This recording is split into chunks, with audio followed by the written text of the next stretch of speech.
Good morning, sir. I am Nikhil, and I am currently a third year undergraduate at IIT Guwahati. For this term, I have built something called Smart AI Gmail Assistant. The idea is simple. Everyone had spending hours on cleaning our inbox. So my project is a self-driving bot that connects to Gmail, filter out our junks, and for the long emails, it summarizes with AI assistant. It is just one or two lines. Uh, Mainly two things make this project special. First one is, of course, privacy. It runs entirely on our local machine. No data is sent to uh, expensive cloud servers, and there is no fear of data leakages. Second time is professional guidance. Develop this modular structure under the mentorship of Arshit Agarwal sir. Currently, he is a lead developer at Oracle. He guided me. For the tech stack, I have used Python, the Gmail API, and some AI models from Hugging Face. I am excited to show you in the demo. So for the tool tech stack, I am using Python as a programming language, Gmail API to create the secure bridge to Google services. So fast API for the interactive dashboard.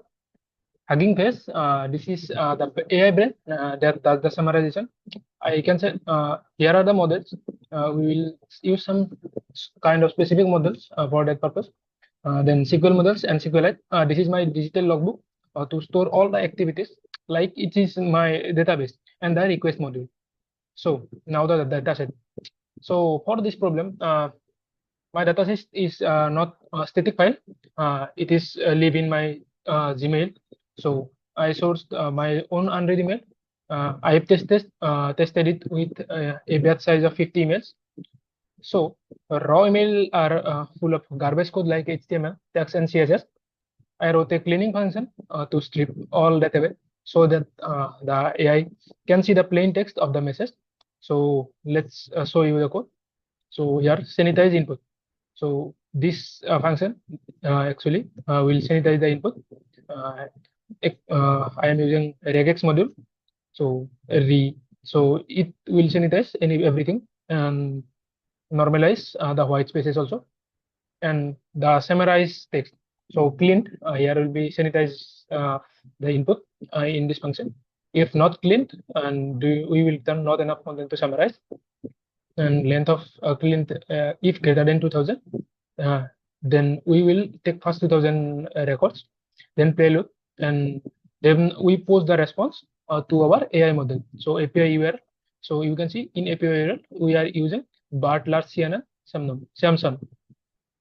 So will be headers, will be shape of headers, and this one will be payload response response status. So I will send the summarized text to my AI model.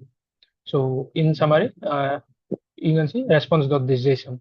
In JSON format, this will give us response.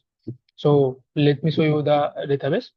So this is my SQL model and sessions. Everything is there. In database URL, this is the database URL auto.u.db. This is a create engine function, and in this create DB and tables and get session. So create DB and tables, the structures, the schemas are there, models.py. So this is users and this is email log. So everything is there. ID, name, email, created it, and summary, response, timestamp, user ID, etc., etc. So after that, so Gmail in gmail.py, the class gmail scopes I am written googlepage.com or .email.py. Basically, this is redirect us to Google consoles. That kind of page where we will authenticate our emails. After that, we initialize with a function credential files, credential.json, token files, token.json. You can see basically credentials.json. Basically, it is the application identity card provided by the Google to authorize my software. So basically, you can see here. So I will show you credential.json. This is the file, client secret, client ID, etc., project ID, and authentication URL, token URL, etc., all are given. And after that, we have token.json. So basically, it is the user's permission slip that stores the login sessions for the automation background access. So here are the files, token.json. You can see this is token.json. And after that, we have the authenticate, define authenticate itself, this authentication function.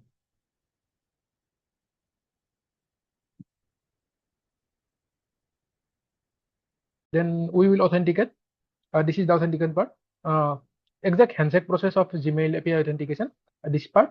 And if there are no valid credential available, I can say previously we have not used my API.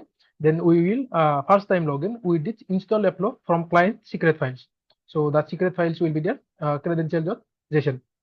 This is the file. So this is the logic basically, and the main part is this. Wait. Email forward.py. So this code will forward my emails in whoever sending me the emails to that user. I will replying back with automatically. So that there are my main.py file. So send email interactive, create Debian tables, and etc. This is the brain of the I can say core heart of the program. Fetch unread emails, and then use some sort of functions we will import here, like here you can see create Debian tables, etc., etc. After that, first the pay.py. This is the interactive dashboard. We will use like title Nikhil's Gmail AI agent, etc., etc. This is the dashboard. We will use this. After that, let me show you one more thing. This is the secrets.py. All secrets, LLM API URL, LLM API key, etc., etc. are there. We can hide those in, I can say, modular way for my purpose. And this is the main function. This is the brain of the function.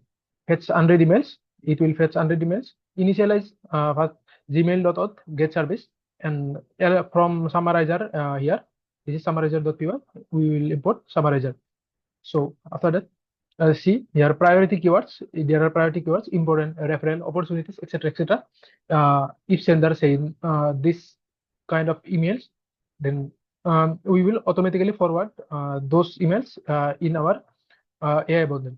And similarly, here skip replying to yourself. Like if I am saving some sort of mails in my mailbox, then it will not replying to me. The logic is handled separately there. Continue. And the blog domains like linkedin.com, udemy.com, angel brokers, no reply, etc., etc., some kind of promotional mails, we will handle it separately. Like skip known both domains. Yeah. After that, extract and summarize the text, and then we will forward. Also, there is auto reply if trigger word found like hi, hello, hey. We can modify it as per our name.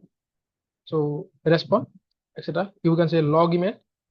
Here is the email log from email module. So mark as read some.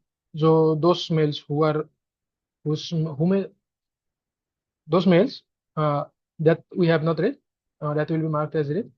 So after that session, we will commit session.commit and send that email to